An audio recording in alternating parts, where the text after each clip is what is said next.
You are listening to Insights from the Conference Board. Hello, everyone. Welcome to this Insight podcast on adapting performance management during and after the COVID-19 crisis. I'm Amy Yi, researcher in human capital. I'm joined today by my colleagues Amanda Popiela, who's also a researcher, and John McMacken, Distinguished Principal Research Fellow of the Conference Board. So recently, the human capital team in the Conference Board has focused on how organizations are responding to COVID-19 and how they can prepare for the post-crisis reset and recovery. We've released a series of short pieces with recommendations and implications for human capital professionals. So if you're interested, feel free to check them out from our COVID-19 Human Capital Hub on the Conference Board website. Even before the COVID-19 pandemic, performance management was undergoing a revolution. Many companies had replaced their traditional processes with more flexible, forward-looking approaches to performance management. As organizations look to reset after the crisis, I think it's really important to carefully consider the purpose of the programs and the long-lasting impacts they may bring.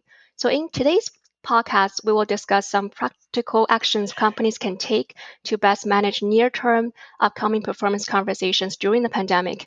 We will also share 4 significant trends organizations will need to consider if they want to redesign their approaches for future, which is increasingly unpredictable. So, John, I'd like to start with you. So, COVID-19 has affected a wide range of organizations to different degrees.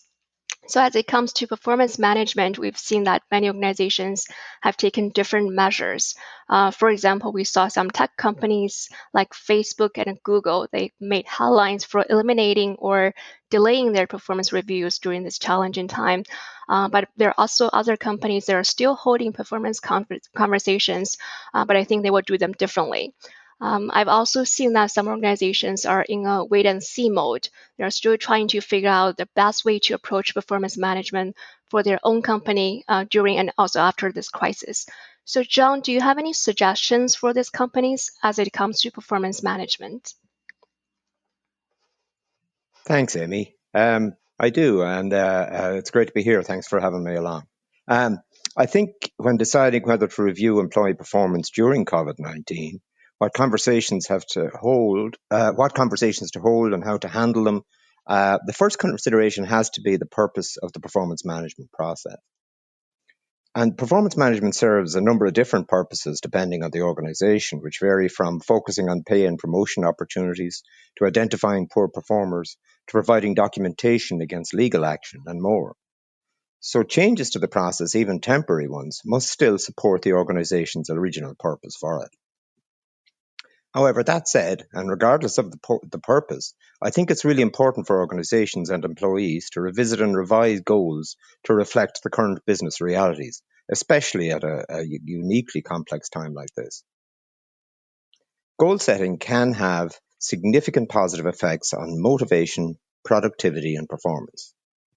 But these effects depend on the goals being realistic and, particularly from the employee's perspective, attainable.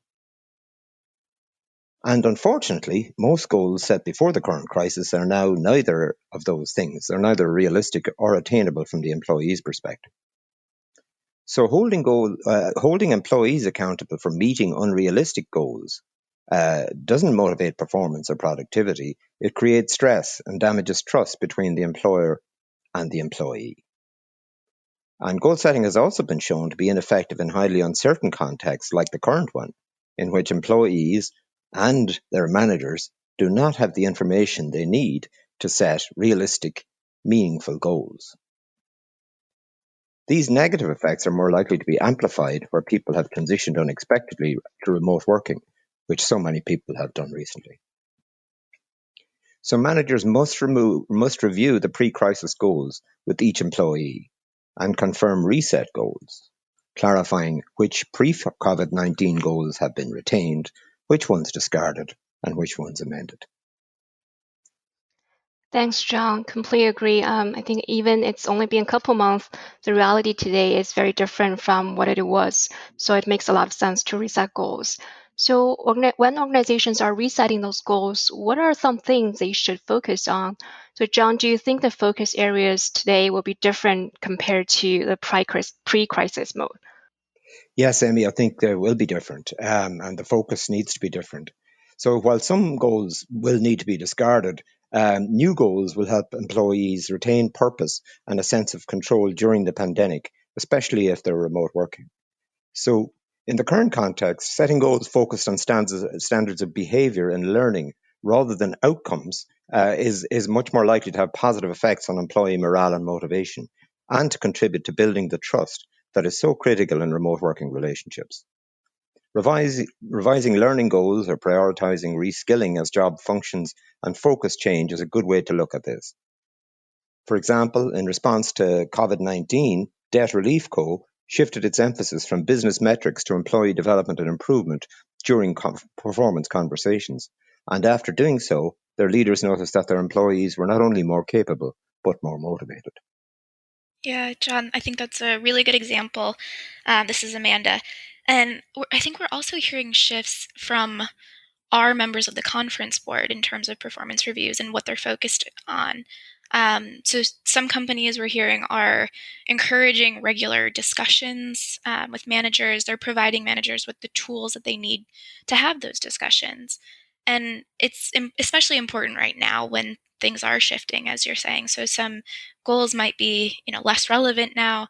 The time horizon for goals might change. And on an organizational level, I mentioned it's important to provide the tools, resources, some of the guidance for managers. Um, and it's important to think about what can and cannot change. So, what a manager might have control over and might be able to change in terms of what their employees' performance targets are and what needs to remain the same. So, resources around some of these targets, productivity goals, providing empathetic feedback, those kinds of things are really helpful right now. And an example that we provided in our report is about the University of Wisconsin-Madison. They're having frequent conversations, they're informal, managers and employees, and they're focused on different aspects than maybe typical in a performance cycle. So they're looking at coaching, they're providing feedback, but also support around needs and accomplishments right now.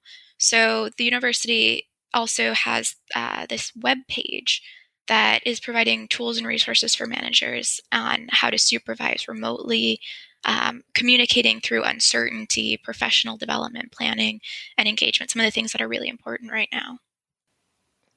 Thanks, Amanda. It's really a great example. I think remote working actually brings a huge change for most people, and not all the managers are ready for such changes. Many of them probably have never managed employees in a completely virtual environment before. So giving them tools and resources, as you described, will be incredibly important to help them manage remote teams. So I like to shift gears a little bit. So we've seen from news almost every day that companies are taking cost-saving measures.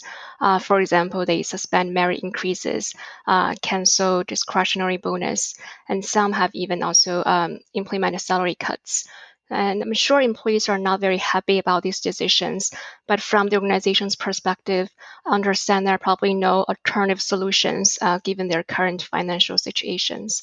So in this really challenging time, Amanda, do you have any suggestions to help companies in terms of continuing motivating and engaging employees? Yeah. Yeah, it's a good question. And I think companies are getting creative. And I don't think there's a solid right answer here. It is a challenging time for a lot of us. But um, organizations are introducing some non-financial incentives to encourage employees to continue, high level performance and engagement. And some examples that I think we talked about in the report also are offering stretch assignments, development opportunities.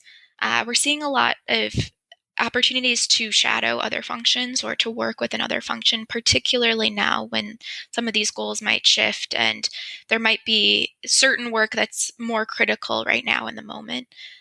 So it's good for the organization, but it's also good for the individual who might be looking to expand their career opportunities. They can, expand their networks within the company. So those are some good opportunities. And then another example would be just helping senior leaders to provide recognition in the moment or in a public setting. And this was actually a study from 2016 from Gallup. They found that a quarter of employees in their study said that the most memorable recognition event for them was from a senior leader or even the CEO. So really just getting a thank you or getting a public recognition from a high-level leader can make a big difference for employees. Wow, that's really interesting. I think especially John just mentioned that the performance discussions today are now focused on learning and development more. So I think the non-monetary awards you mentioned, like the growth opportunities and also recognition from senior leaders, will play a significant role in driving employee motivation and their performance. And another issue that I think organizations should keep in mind is to ensure fairness in both the performance appraisal and reward mechanisms, especially when they are now re-evaluating their goals, adjust their plans as they respond to the changes in the market. I think they should also take different situations into account to ensure fairness in the implementation process. For example, even within the same organization, we've seen that some business lines may be suffering from sales declines, while other units are seeing revenue growth or productivity improvement. So I think for each organization, fairness is defined differently. So organizations should make sure that the way they implement fairness is also aligned with their business goals and also talent goals. So that's something that I want to add regarding fairness. So Amanda, is there anything else that you like organizations to pay attention to while they adapt their performance systems? Yeah, I think one more thing that we haven't really touched on today is a focus on furloughed staff and the contingent workers that might not be working with the company right now. So I think there's a couple of things here. The first being just transparency and being as clear as possible that any furloughs, any change in staffing decisions are a result of the economic implications of COVID-19, that they're not performance related. So I think that's a first step. And then from there, I've also seen companies that are actually working with their furloughed staff.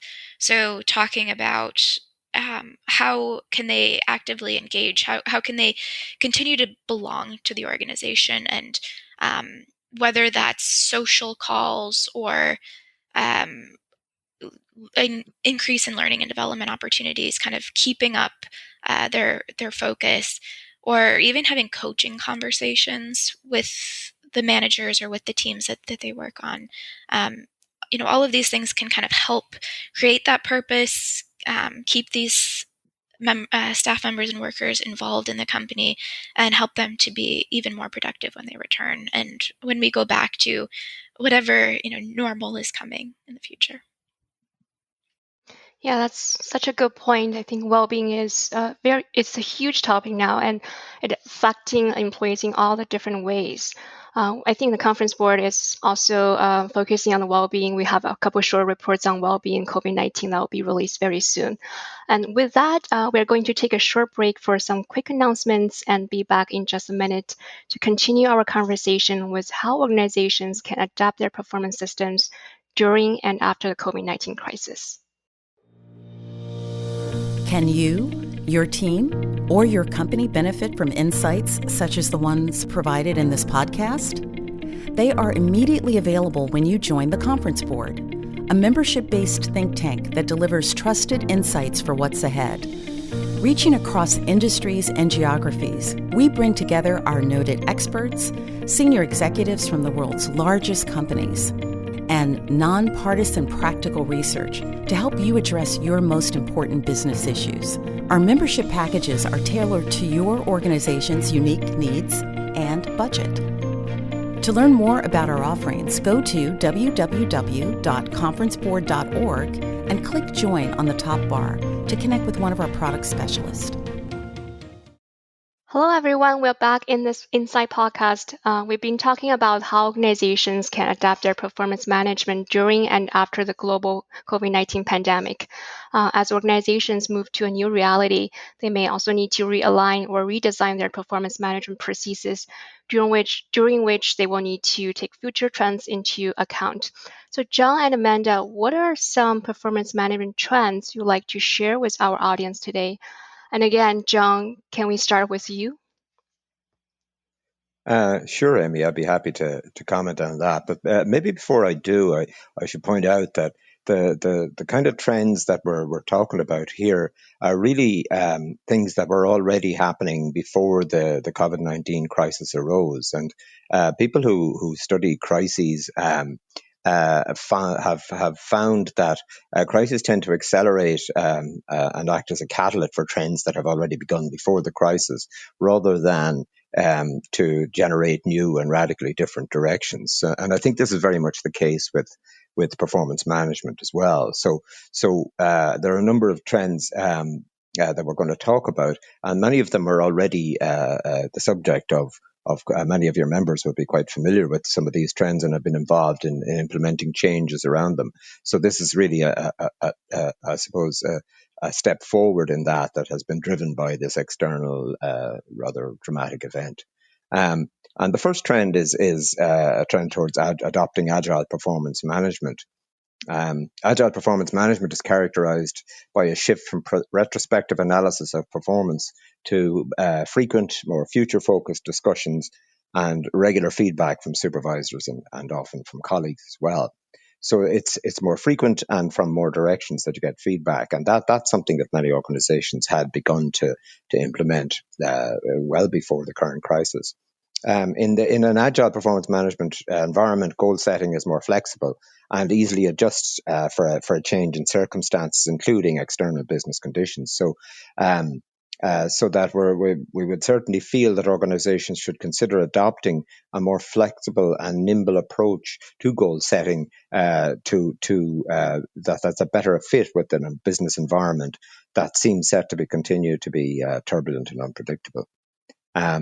We know that early adopters of these shorter performance management cycles, including frequent feedback, are finding that these processes now support the level of agility they need at individual, team and organizational level to adapt and thrive in the current uncertain and highly volatile environment. One important benefit of the agile process, I think, is that it facilitates timely feedback. And that provides a flow of information, which provides vital intelligence really on how individuals, teams, and indeed many parts of the organization are performing.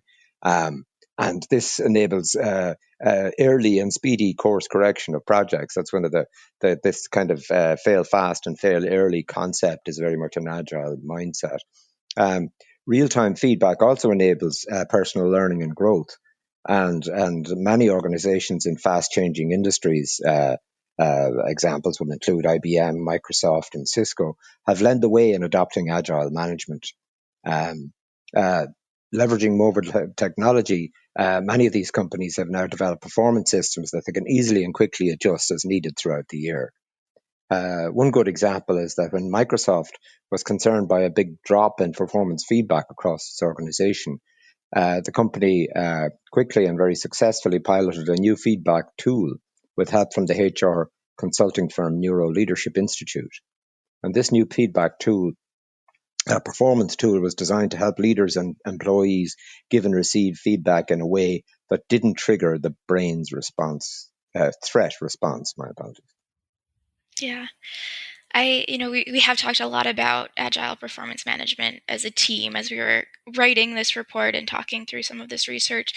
And I absolutely agree that this crisis could accelerate the shift towards more agile performance management. So I think we'll see more regular performance discussions and more timely feedback, even more so than we were seeing before COVID-19. I also think another trend that we will see more of is a focus on team-based performance.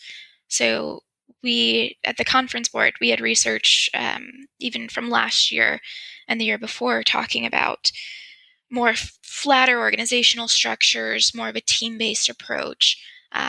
We talked about how over 90% of workers work on a team, at least one team. So, we're seeing some of those trends, and it's been going on for a while.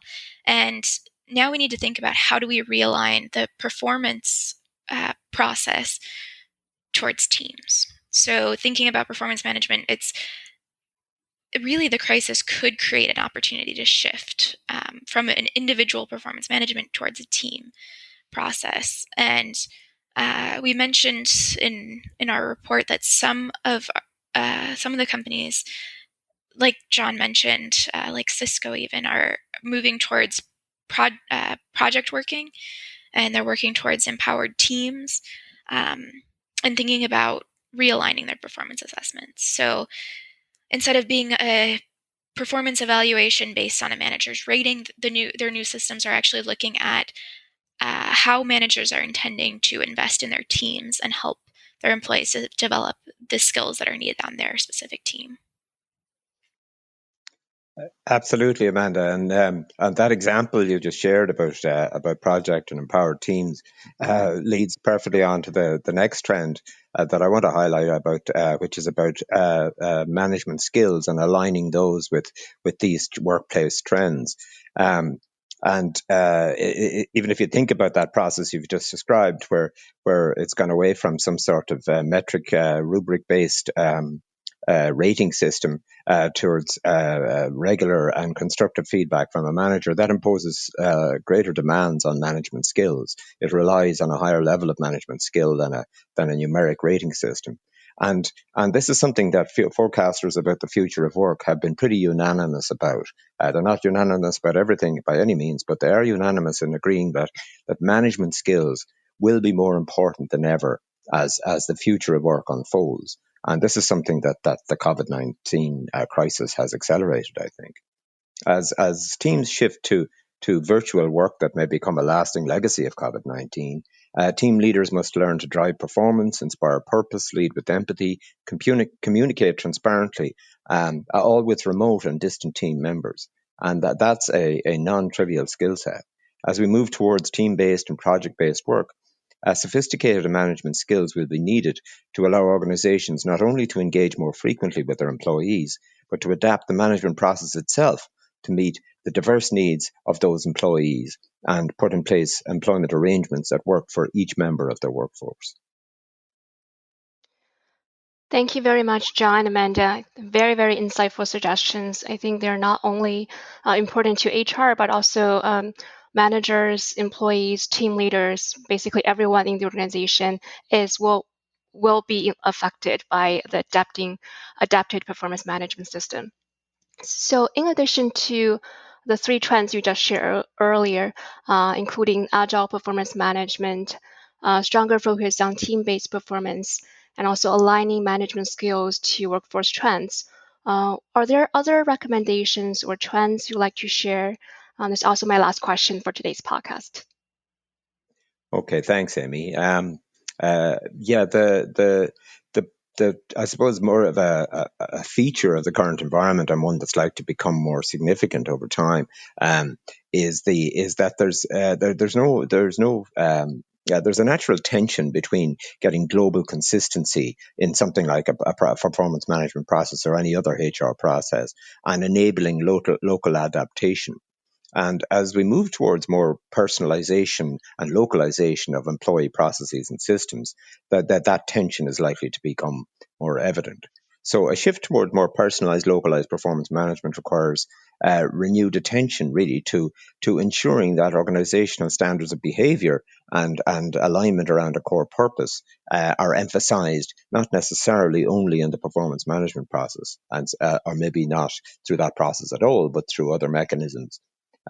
So performance management may be more customized in the future, with local managers empowered to adapt the process to meet the needs of a highly diverse workforce and a wide array of different employment relationships. But as organizations localize these processes, local management will require the flexibility to adapt the process while supporting global standards of behavior that reflect the clarity of vision, purpose, and the values of the organization. So while there's a tension between localization and global standards, that can be resolved by other mechanisms in focusing on vision, purpose, and values.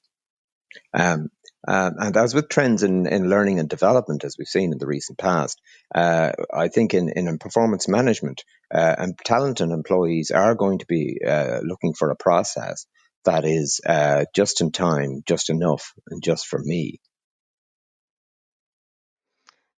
I like what you just said, John. Just in time, just enough, and just for me. Very well said. And I think the performance management trends toward customization and purpose you just described also align to at least what I've seen in other areas in HR as employees continue to demand more personalized and more meaningful work experience. So, John and Amanda, really thank you both for joining me today, and thanks to our listeners for tuning in to this conversation. If you enjoyed this episode, please remember to subscribe to our Insights podcast series or explore the entire catalog of podcast programming from the Conference Board by visiting our website at www.conferenceboard.org/podcasts. This is Amy Yee from the Conference Board, and thank you for joining us today for this edition of Insights. We look forward to seeing you again next week. This has been Insights from the Conference Board.